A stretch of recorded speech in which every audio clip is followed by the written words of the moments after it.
किसके दो पंख लेके उड़ा चला जाए रे, जहाँ नहीं जाना था ये वही चला हाय रे, उम्र का ये ताना। Hello everyone, welcome back to my channel NS world. চলে এসেছি নতুন আরও একটা ভিডিওর সাথে। আর এটা হচ্ছে বাড়িতে আজকে আমাদের লাস্ট ব্লগ। আর এই এখন বাজে 8:30 মতো, তোমাদের দাদা ভাই এখনো ঘুমাচ্ছে আর আমি ঘুম থেকে উঠে স্নান করে পুরো ফ্রেশ হয়ে নিয়েছি। তো আজকের ব্লগটা এখান থেকেই শুরু করছি, চলো দেখতে থাকো ব্লগটা। তো শুনতেই তো পারলে সকালবেলা উঠে আমার স্নান হয়ে গেছে, তারপরে গেছি চা বানাতে। একটু সকালবেলা আজকে চা মুড়ি খাবো। তো এখানে সবাই মিলে দেখো বড় গামলা করে মুড়ি মাখানো হয়েছিল। সবাই বলতে শুধু তোমাদের দাদা ভাই ছাড়া সবাই আমরা খেয়েছি, দিদি, জামাইবাবু, তারপরে ভাগ্নে আর বাবা মা, আমি। তারপরে দেখো তোমাদের দাদা ভাই ঘুমাচ্ছিল, ওকে খুব জোর জবরদস্তি করে প্রায় 9:30টার সময় ঘুম থেকে তোলা হয়েছে।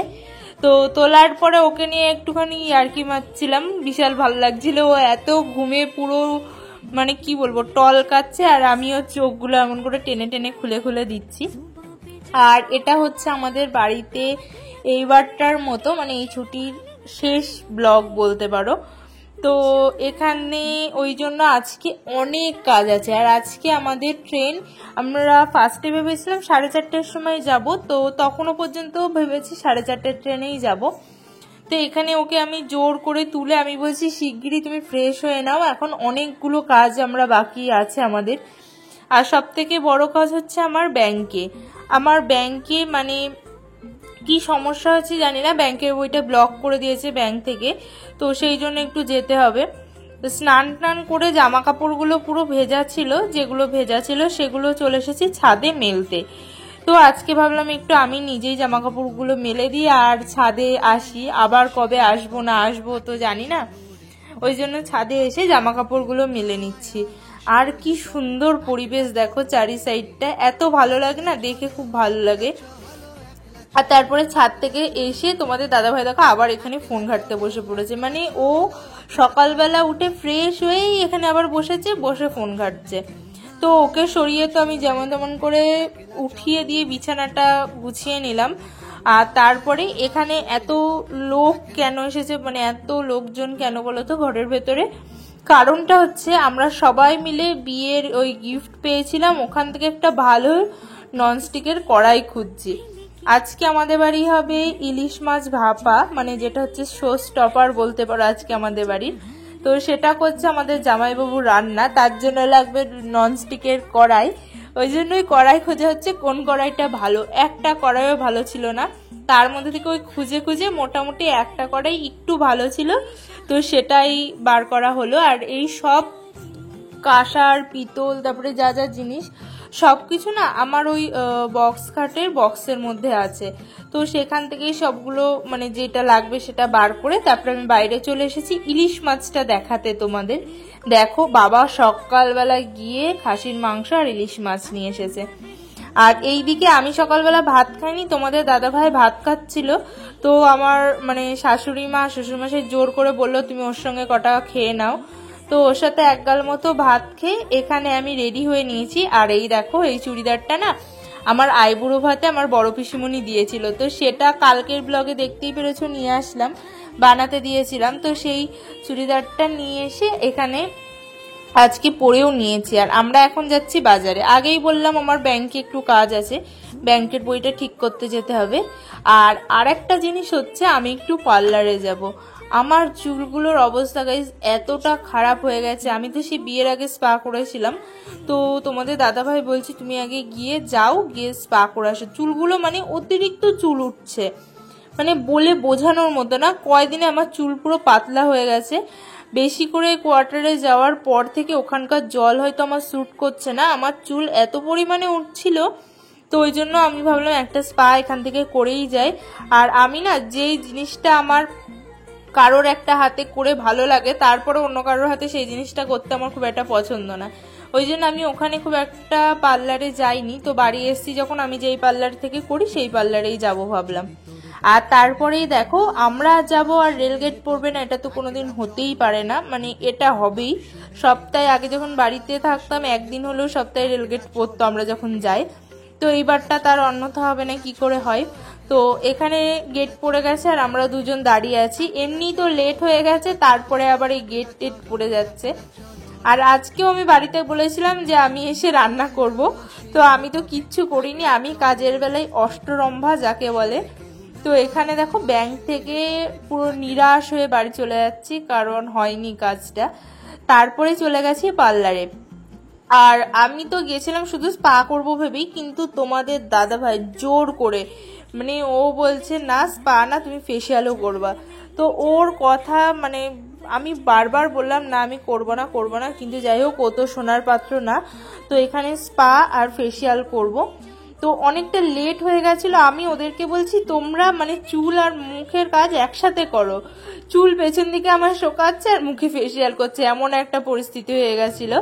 আর তারপরেই গেছিলাম একটুখানি মানে একটা কাজে, আর একটা দরকার ছিল, যাই হোক সেই দরকারটা শেষ করে এখন যাচ্ছি বাড়ির দিকে। তো আমার মা বাবা আমার দিদুন ছিল, সবার তো আজকে এই বাড়িতে নেমন্তন্ন। আর মা দিদুন চলে এসেছে কিন্তু বাবা বাড়িতে আছে এখনো। আমি বলেছিলাম যে আমি যাওয়ার আগে একবার হলেও বাড়িতে ঘুরে আসব, তো এখন আমি গেছি বাড়িতে। এইটা আমার ঘর, এইবারটার মতো দেখে নাও, আবার কবে দেখতে পারবো সেটা তো জানি না সামনাসামনি। আর এইখানে বাবা দাঁড়িয়ে আছে। আর তারপরেই আমরা চলে গেছিলাম বাড়ি থেকে আমরা আবার বেরিয়ে পড়েছি। আমি না বাড়ি গিয়ে আর কোনো ভিডিও করিনি। আর আমাদের যাওয়ার কথা ছিল বললামই তো 4:30টার সময়, কিন্তু আমরা গেছি 5:30টার ট্রেনে, 5:50 একটা ট্রেন আছে সেটাই।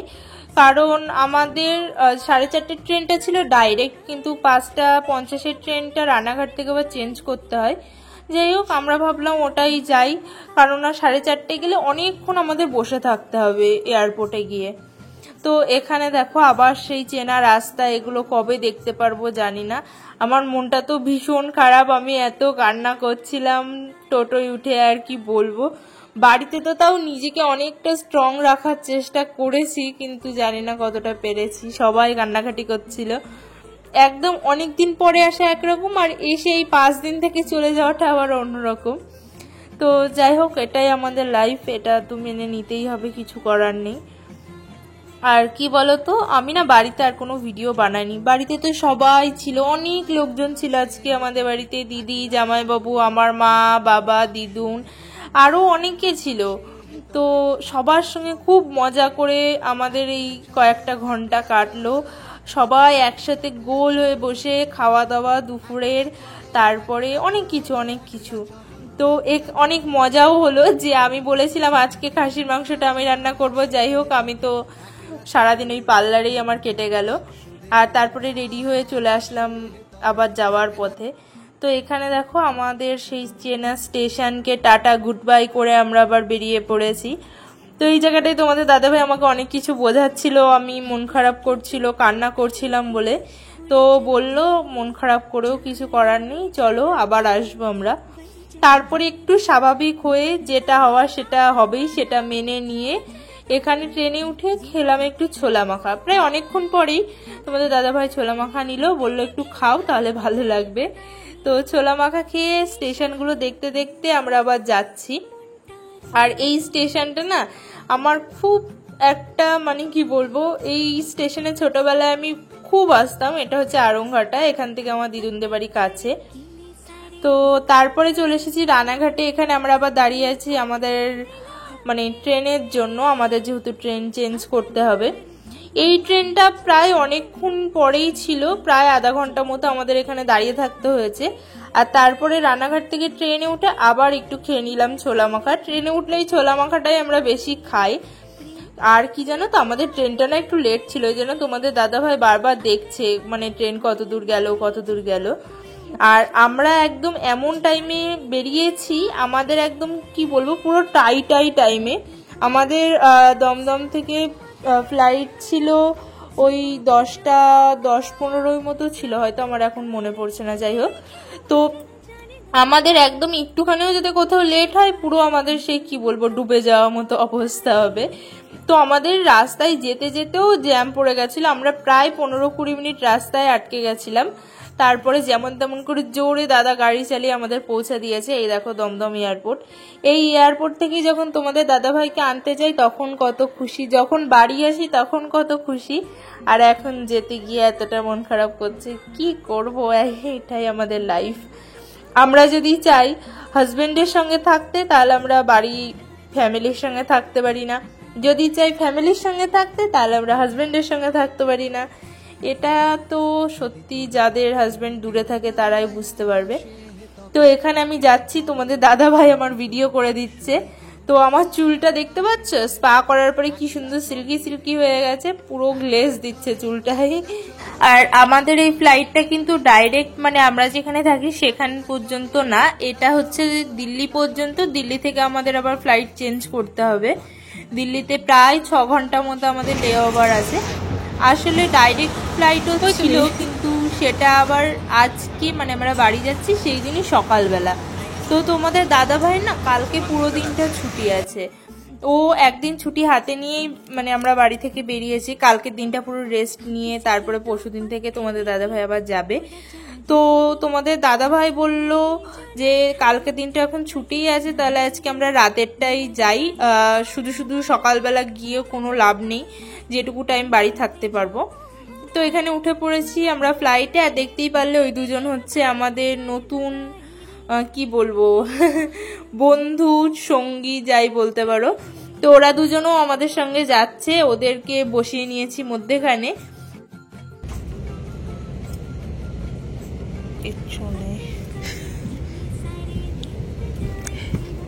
তুমি কি বলতে চাও? 125 টাকার জলকে কেমন টেস্ট? কেমন টেস্ট? নলকূপের জলের মতো। তোমরা কি শুনতে পারলে এইটুকু একটা জলের বোতলের দাম কত? হ্যাঁ, এইটুকু একটা জলের বোতলের দাম নাকি 125 টাকা। ভাবো তাহলে, মানে আমরা জল বাড়ি থেকে নিয়ে এসেছিলাম, কিন্তু সেটা না আমরা খেয়ে ফেলেছি আস্তে আস্তে, মানে এত জল তেষ্টা পাচ্ছিল দুজনে মিলে খেয়ে ফেলেছি। আর অন্যবার আমরা দমদম স্টেশনে নেবে আসার সময় আবার 2 লিটার 1 লিটারের দুটো এমন করে জলের বোতল কিনে আনি। তো আজকে তো সেই টাইমটাও পাইনি, দৌড়ে দৌড়ে চলে এসেছি। তো এখানে এসে এই জলটা কিনে পুরো কি বলবো, আর কিছু বলার নেই। আর ওই শোকে আমি কাটাতে পারছি না। আবার দেখো তোমাদের দাদাভাই কত কিছু অর্ডার করেছে, আমরা মনে হচ্ছে মানে রাস্তায় বেরোলে শুধু খাওয়ার জন্যই বেরোই। ওখানে তো তোমাদের দাদাভাই চিকেন নুডলস, ও সব জায়গায় আগেই তো সব ভিডিওই দেখো, কোথাও বেরোলে ও নুডলস খাবেই, মানে যেখানেই যাক নুডলস খাবে। ওইটুকু নুডলসের দাম 200 টাকা। আর ওই সেম নুডলস আমরা যখন দিল্লিতে আসি, আমরা যেখানে থাকি সেখান থেকে, সেটার দাম ছিল 50 টাকা। তো যাই হোক, সেই দুঃখের কথা সেটাও বাদ দিলাম। আবার তারপরে দেখো এই আমান্ডের এটা দিয়েছে, রোস্টেড আমান্ড, এইটুকু মানে এই কটা আমান্ড আছে তার মধ্যে, সেটাও 200 টাকা। সেটাও নয় আমি একটু কষ্ট মষ্ট করে মেনে নিলাম, কিন্তু তারপর তোমাদের দাদাভাই জানি না কি ভেবে মানে হঠাৎই এখানে দেখো এই ডাল চাওয়ালটা অর্ডার করেছে, যেটার দাম নাকি 200 টাকা। একটা সত্যি কথা বলবো বন্ধুরা, একদম বাজে খেতে, মানে এটার মতো বাজে আমি আর কিছু খাইনি কোনোদিন। এর থেকে শুধু যদি আমাকে মানে ভাত বাড়ি থেকে ভাত দিত, সেই শুধু ভাত খেয়েও শান্তি। আমাদের ব্যাগে আছে খাবার, তোমাদের দাদাভাই তো কোনো কথা শোনে না, ওকে আমি বারবার বারণ করেছি যে তুমি বেকার এগুলো অর্ডার করো না, ব্যাগে চিকেন আছে ভাত আছে, সেটা আমরা ভেবেছিলাম দিল্লিতে গিয়ে খাবো। তো তোমাদের দাদাভাই তাও এগুলো অর্ডার করেছে। যাই হোক, ও তো কোনো কথা শোনার পাত্র না। তারপরে দেখো আমরা চলে এসেছি দিল্লি এয়ারপোর্ট। এখান থেকে আমাদের আবার চেকিং হলো, কিন্তু একটু হালকা ছিল মানে লাইনটা, কারণ হচ্ছে আমরা প্রায় ওখানে পৌঁছেছি 12:30-1টা নাগাদ, তো 12টা 12:30 নাগাদ। যাই হোক, তারপরে আমরা আবার চলে যাচ্ছি আমাদের গেট যেখানে আছে। আর এখানে তো এবার আমাদের অনেকক্ষণ ওয়েট করে থাকতে হবে। তো এখানে এসে আমরা এখন খাওয়া দাওয়া করবো ভাবছি। তো আমাদের গেটের সামনে গিয়েই আমি বললাম চলো তাহলে একদম গেটের সামনে গিয়েই বসবো, কেননা শুধু শুধু ওই দূরে বসে থেকে আবার দৌড়াদৌড়ি করতে হয়। এখানে আবার এসে একটা স্প্রাইট নিয়ে নিয়েছি, আর ভাত তো খেয়েই নিয়েছে। তোমাদের দাদাভাই জুতো টুতো খুলে আবার শুয়ে পড়েছে। ওখানে প্রত্যেকে শুয়েছিল, কারণ কি করবে বলো, অতক্ষণ টাইম বসে থাকাটাও কষ্টের। শুয়ে বলতে অমন হেলান দিয়েই। আর আমি না এই পুরো 6 ঘন্টা ফ্লাইটে এয়ারপোর্টে থেকে পুরো ঠান্ডায় কাঁপছিলাম। আমরা দুজন যেন বিছানার চাদর বার করে গায়ে দিয়ে বসেছিলাম। এবারটা থেকে তো আমি ভেবেই নিয়েছি, এবারটা ফ্লাইটে কোথাও গেলে হয় আমি ফুল হাতা টি শার্ট পরবো, আর নয়তো আমি সোয়েটার হালকা পাতলা কিছু গায়ে দিয়েই যাব। আর সকালবেলার ভিউটা দেখতে পারলে জাস্ট ওয়াও ছিল, মানে তখন সূর্য উঠছিল, এত সুন্দর লাগছে, মানে ওর থেকে সুন্দর সত্যি আমি এর আগে দেখিনি, ভীষণ সুন্দর লাগছে। আর তারপরে দেখো আমাদের ব্যাগ, তোমাদের দাদাভাই লোকের ব্যাগ তুলে নিয়েছে, আমাদের মধ্যে নিয়ে ব্যাগ দেখতে অনেকটা। আর যাওয়ার দিন তো ব্যাগের জন্য আমরা অনেক ঝুলে থেকেছিলাম, তো এখন তাও ব্যাগ লেট আসলে আমাদের কোনো অসুবিধা আর কি বলতো, আজকের ব্লগটা না এটুকুই রাখলাম, কারণ আবার কোয়ার্টারে গিয়ে সেইখান থেকে নতুন করে ব্লগ শুরু করব, যাওয়ার ভিডিওটা আলাদা করে তোমরা দেখতে পারবে। যাই হোক, যদি কিছু ভালো লেগে থাকে চ্যানেলটা সাবস্ক্রাইব করে দিবা, একটা লাইক করে দিবা আর একটা কমেন্ট করে দিবা। টাটা সবাইকে।